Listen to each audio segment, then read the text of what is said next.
My wife asked why I wasn't fighting for our marriage anymore. Should I tell her? The truth sits in my throat like broken glass. How do you explain to someone that fighting requires a foundation you never had? That what she calls surrender is actually the first honest thing I've done in years? Lydia doesn't know about the photographs I found in Dad's study 3 months ago. Doesn't know that the man I spent 37 years calling father lived an entire second life 2 states away. Different name, different family, different version of himself that apparently knew how to stay. She thinks our problems started when I became distant. When I stopped arguing about whose turn it was to call the contractor, stopped caring whether we spent Christmas with her parents or mine. She cataloged my withdrawal like symptoms of a disease she could diagnose and cure, but distance isn't the illness. It's the first clear vision I've had in decades. My brother found out first. Called me at 2 a.m., voice shaking, asking if I knew, if I'd always known. The way he said it made me understand he was really asking, were we real? Was any of it real? Our childhood? Our memories? The man who taught us to fish and never missed a baseball game? Was he performing even then?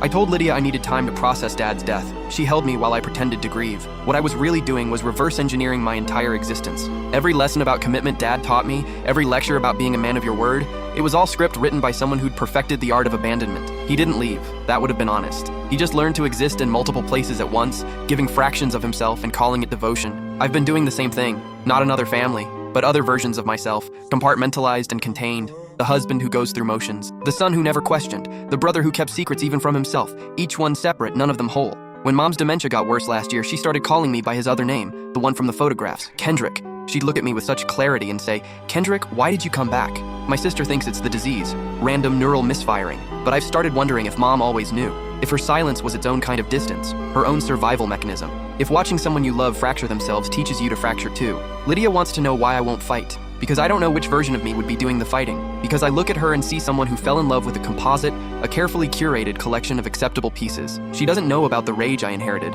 the way I sometimes grip the steering wheel and imagine just driving until I become someone else entirely. She doesn't know that I chose her partly because she'd never asked questions that went too deep. The real question isn't why I'm not fighting. It's whether there was ever anything authentic enough to fight for, or if we've both been engaged in an elaborate performance we mistook for intimacy. Last week, I drove to the address from the photographs, stood outside the house where my father's other daughter lives. She has his eyes, my eyes. She was watering flowers in the front yard, humming something I couldn't hear. I didn't introduce myself, just watched this stranger who carries half my DNA, living a life completely separate from mine. Proof that love isn't indivisible after all, that you can split yourself so thoroughly that each piece believes it's whole. Lydia's still waiting for an answer. The bags under her eyes say she's been waiting months. I could tell her about the photographs, about Kendrick and the girl watering flowers and Mom's clarity in her confusion. I could explain that I'm not leaving. I'm just finally admitting I never fully arrived. But there's something else, something I found yesterday that changes everything. I couldn't fit what happens next in this short video. Watch the rest down below.